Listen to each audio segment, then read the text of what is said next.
Hey folks, Chris Noel here. I first want to explain why I've been absent the last couple of weeks. My good old brother-in-law, Mark, began having heart symptoms, and it turned out he had to have open heart surgery last week. And this has been very all-consuming for our inner circle here.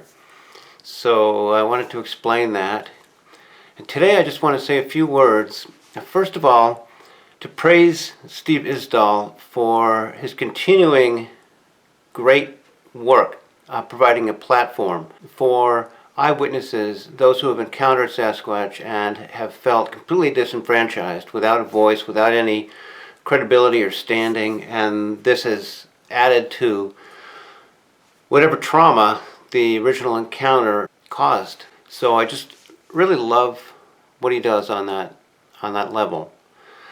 It's just a shame to me that he keeps throwing in these deceptive curveballs as well. He could be working with others of us who are, after all, on the same page.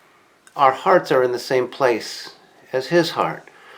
The latest deception is to say that all people who lead expeditions and ask for any money are therefore automatically to be suspected of treacherous motives. I've been involved in taking people into remote locations on big game hunting trips, horseback trips, and as well sport fishing trips on the west coast of British Columbia. And I know exactly what you all deserve and all you get for your money, okay?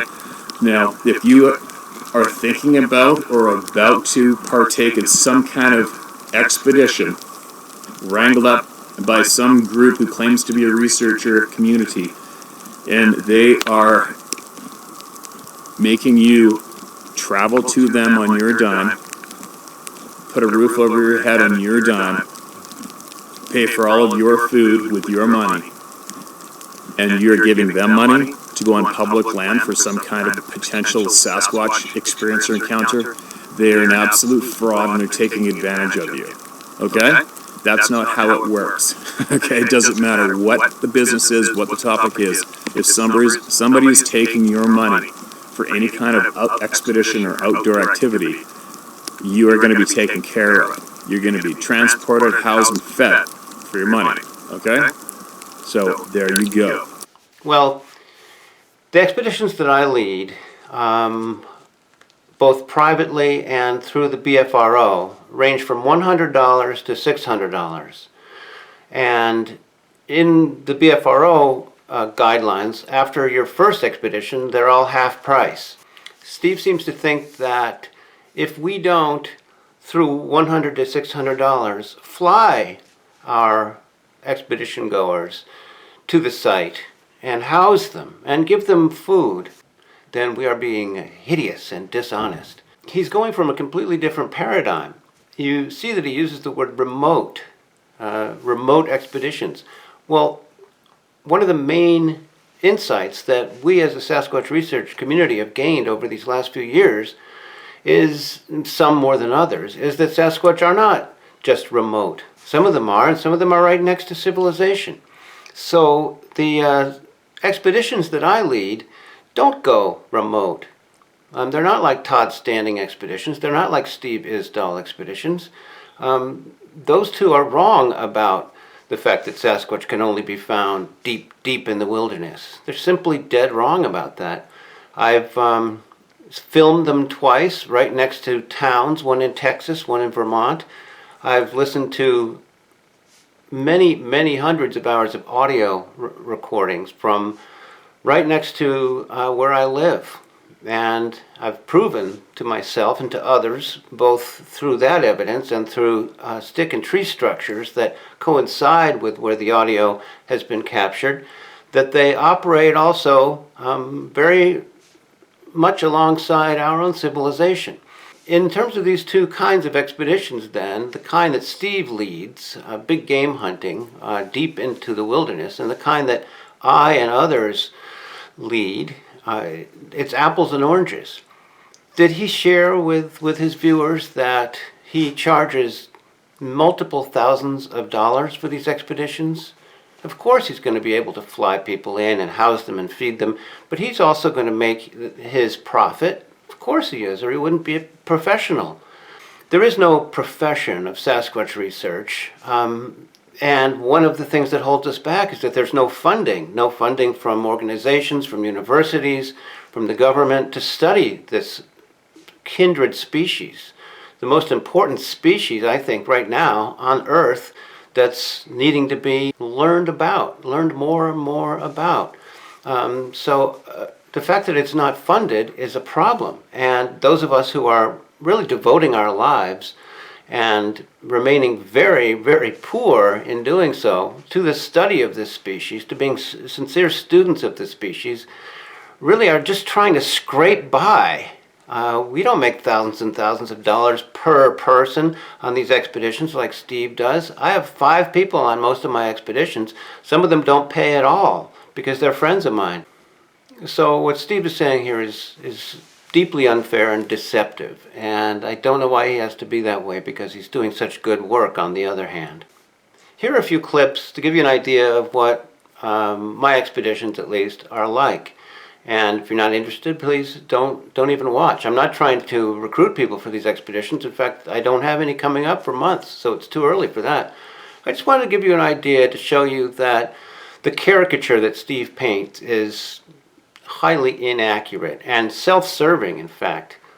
Don't forget, he didn't mention how much he charges for his expeditions. He simply made it seem as though, oh, these are on the same footing, whereas I give you all these extra perks and frills, and those guys don't, so they're bad. I'm good. It's hardwired in them to build. They're in construction. That's what I said. They're in construction. That's what the field they're in.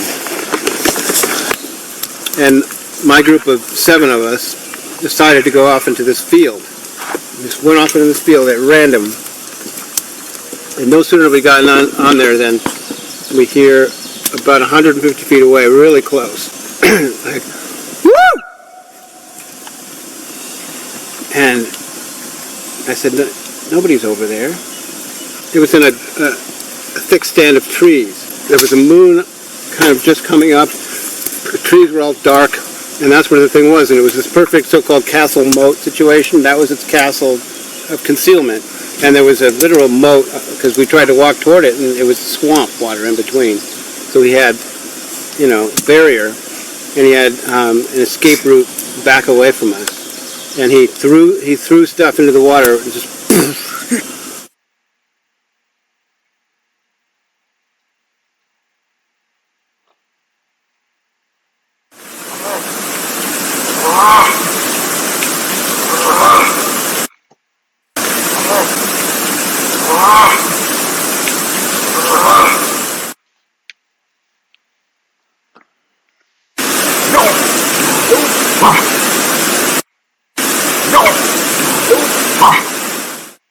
The value of these 3-day sessions is the camaraderie, the getting to know people who have been at this research and exploration for years and have picked up a lot of basic understanding, and being able to be put in the right place by tons and tons of homework done by the expedition leaders.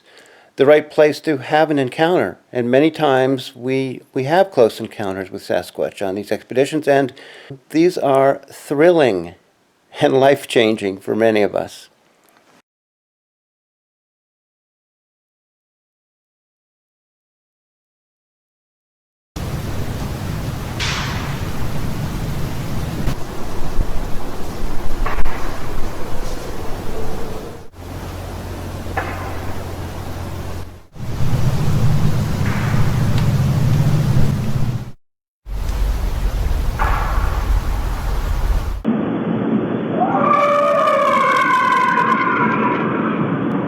That sounds pretty impressive. So what you have here is a nice, loud, I won't call it a shriek, but it's closer to a roar, but it's very high in pitch, and you see a lot of broadband up here.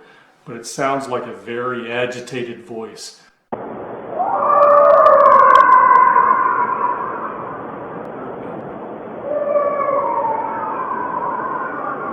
pretty dramatic. You can hear the long, drawn-out wailing sound there at the end. In the beginning of these vocals, you'll hear an oo phoneme, as in boot, ooh, and it transitions into an ah phoneme, as in father. So ooh, ah, you can hear that plainly in these last two vocalizations.